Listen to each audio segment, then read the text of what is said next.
sometimes feel like you're not doing enough or that you're falling short in one or more areas of your life? In this episode, I'm going to share with you how I learned to love myself as a CEO, a mom, and a wife, and how you can do it too. Hey everyone, it is me, Marissa Rader, Self-Care with Marissa Rader. And if you are anything like me, you sometimes feel like you're not doing enough, that you're falling short, and it can be so daunting. But what if I told you that there is a way to change all of that? A way to learn how to love yourself as a CEO, a mom, and a wife, because it's completely possible. So tune in for these next few minutes here with me, because I'm about to share with you exactly how I did it. And it starts with these 3 important pieces. And the first one is showing up authentically. The first step is just being completely honest with yourself about how you're feeling, what's not working, and the steps that you need to take next. This comes from being authentic and sharing what matters most to you, who you are beyond your titles, and what you want in your life. Number 2 is staying connected to your why. Being intentional with every single thing that you do is the best way for keeping yourself accountable. And you probably are going to get tired of hearing me say these same things over and over again, but that's how important it is. And this isn't something that you're just going to hear once and magically be able to implement. So staying connected to your why, being intentional, doing that is one of the very keys to being a success and to learning to love yourself in all of your different roles, despite what your roles are, but just as you as a human being, okay?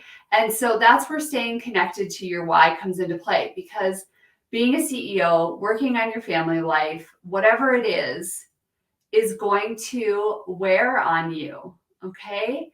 And when you can stay connected to your why, that's where your self-discipline and your motivation come from.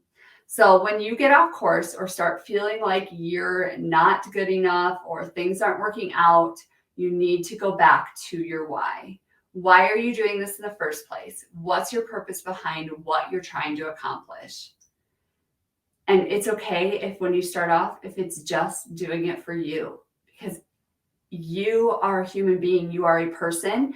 Yes, you're a mom and you have tiny people that depend on you. And yes, you're a wife or a partner, but you know what? You are of value. And I don't know how else to convey that to you, that you are worth doing something just for you.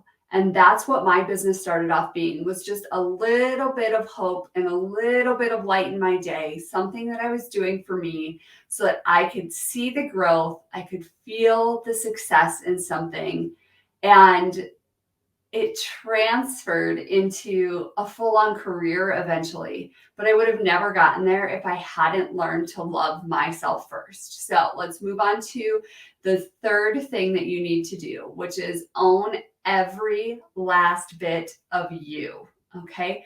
This step is all about owning your greatness and not giving up in the least. It's taking the time to put yourself first so that you can love your life as it is right now and appreciate every little bit of what makes you, you.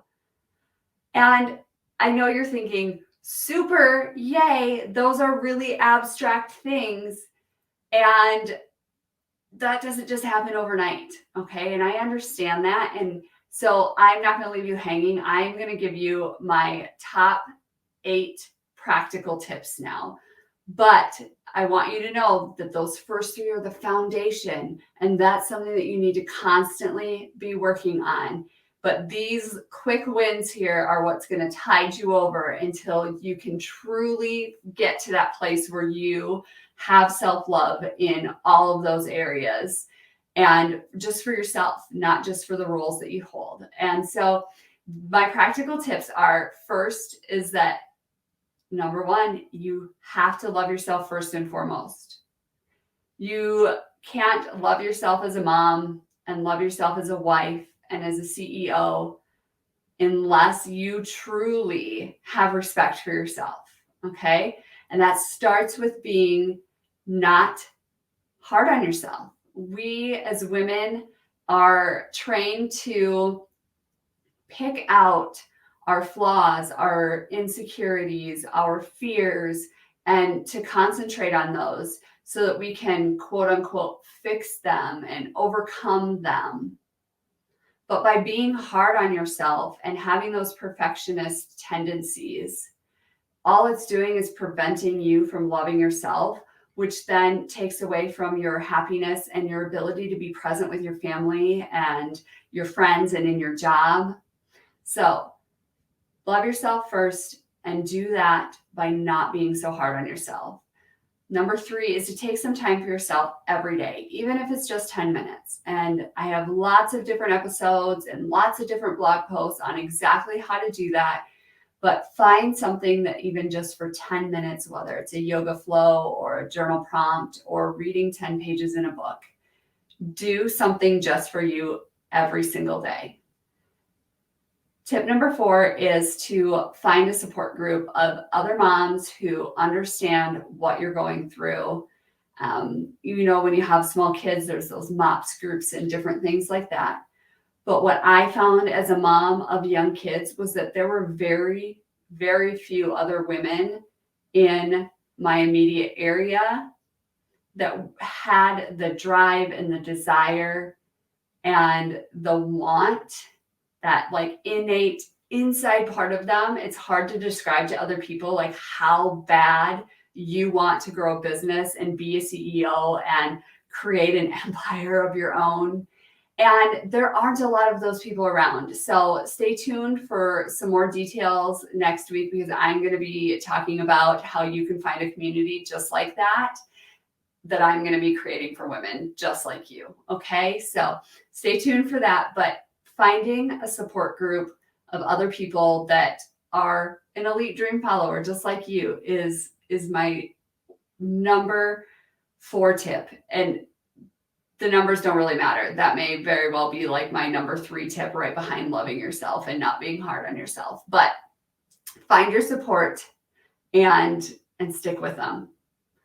Number 5 is getting organized. Use a planner or an app to help you keep track of your schedule, because we all know I used to be that mom that told all of those lies. I don't need to write it down. I don't need to have a planner. I can't have it on my phone. I don't like putting it in there. I need a paper planner. And then I'd write it down and then I'd never look at my planner again. If you are like me, know that that is something that I had to work very, very hard to change about myself. But it was literally life-changing when I got my shit together. When I can know that I am no longer having to rely on my memory to remember when the appointments are, when snack days are, all of the things that moms have to remember, plus all of the things that a business owner has to remember, I had to delegate that to my planner. I just could not do it anymore. So if you're not currently using anything to track your schedule, I highly, highly recommend getting on the planner bandwagon now, whether it's a digital or a paper planner. And speaking of delegating, that leads me to my number 6 tip. Delegate tasks whenever possible. There's no need to do everything by yourself. The saying, it takes a village, isn't just some like cliche thing that people came up with. It literally takes a village to raise children. And then you throw in adding a business on top of it and being a wife or a partner or a co-parent, whatever it is that you've got going on in your life right now. And holy cow, it takes an even bigger village. And I know I used to be that person that was like, you know what? I don't have one. My parents live 2 hours away. It was excuses. I was making excuses for why my life wasn't as glamorous or as cool as other people's or whatever. There is always a way. You just have to find it. I love Marie Forleo, and her book everything is figure outable is so true. And that comes with delegating. So even though it would be harder to have somebody else do this and it would just be easier if I did it myself, those are excuses. Delegate those tasks whenever you possibly can. I have someone that comes in and cleans my house. Is it because my husband and I are just have extra money laying around all over the place? No. No, we do not. We have 3 small children who require daycare and other things, and I'm growing a business. There's no extra money laying around. But what I can tell you is that the mental stress of having someone else be able to come in and do my deep cleaning makes it so that I no longer have to spend my nights and weekends doing it as an exhausted, overwhelmed mom. They can come, they can do it while I'm working, and it frees up my mental space and my physical time, which is definitely worth what I'm paying them to come and do it. So number 7 then is to set realistic goals and don't be afraid to change them if you need to. I just watched a YouTube video this morning that talked about your growth from even last Monday to this Monday or last month to this month. You are constantly growing and changing and your perspective is shifting. You are learning new things. Your brain is seeing the world in a different way. And it's okay for you to set goals and then come back to them and be like, you know what? This goal does not serve a purpose anymore. And I'm only doing it because I set this goal 6 months ago. So if you are the type of person that sets goals at the beginning of the year and in August, you are just going through the motions and like, yeah, I don't even remember why I'm doing this, or it doesn't really fit my needs anymore, but I'm sticking with it. That is wasting your time. It's wasting your brain space. And it's okay to let go of things that no longer serve you. I'm going to say it again. Let go of the things that don't serve you. So make sure your goals are realistic. When you see people on Instagram talking about growing their business and their amazing morning routine, and they're working from a beach somewhere, and yeah, they may have kids and they may choose to homeschool them, or they may make $1 million a year and can afford to do that. And that doesn't mean that you should set those as your own goals. Set realistic goals for yourself. What do you really want out of this life for you, for your family, for your business? This is about you. It's okay to be selfish because this is about you. It is. You're the only one who matters in the goal setting area that I'm talking about. Yes, we take time and we have obligations to our kids and to our spouses and to our co-parenting parents, whoever it is that's in your life. Yes, we do need to be respectful. We do need to be cognizant of them in our decision making. But when it comes to goals, set them for you. I have travel goals that my husband cringes at because he hates leaving the farm. He hates having to have someone take care of his cattle and his cows, and it's just not something that he enjoys being gone from. He has that excuse that it's just more work to have somebody else do it, and to some degree it is when it comes to farming. I will give him that. But that doesn't mean that I'm changing my goals to fit his desire to stay at home and be a homebody. I want to travel, and that's okay. And we are okay at compromising at that. So set goals that matter to you, that are realistic. Now, is it realistic for me to say that my husband and I are going to travel the world for 6 months out of the year? Absolutely not. That's not realistic. But can we go away for a weekend once a quarter for a long weekend, 4 days? Yes, that's realistic. So think about your goals. Think about your business goals, your personal goals, your family goals. Make them realistic, but don't be afraid to give up on them if they no longer serve what your priorities are, because your priorities are going to change and they are going to shift. And my final tip here is to believe in yourself and know that you can do anything. I, for a very long time, knew that I could do anything. I could learn anything. I could be anything. Things came naturally to me. And Deep down, though, I wasn't doing them. I knew it in my mind, but I didn't truly believe it. I want you to believe in yourself so hard that you know that you can do anything. If you want to make $1 million a year while you're raising your kids, do it. You can do it. That doesn't mean that there aren't going to be sacrifices and it's not going to be hard work, but believe in yourself enough to know that all of these things that I've talked about here today, you can do it. You just have to show up for yourselves. Because when we show up for ourselves whole and authentic, everything in our lives changes.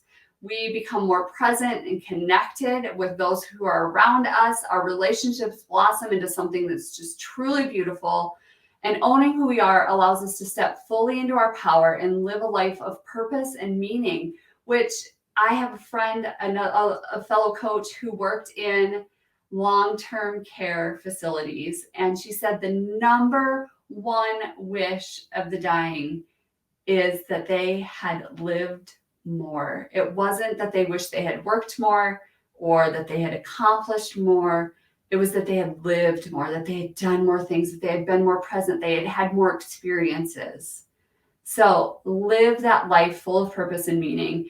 And so I want to know now, are you ready to own your CEO title, to be the best mom or wife that you can be? Because it all starts by simply showing up, being yourself, and staying connected to your why. And I want to thank you today for listening. And if you have enjoyed this episode, please, please, please share it with a friend and leave me a review or a comment. And I will see you next time.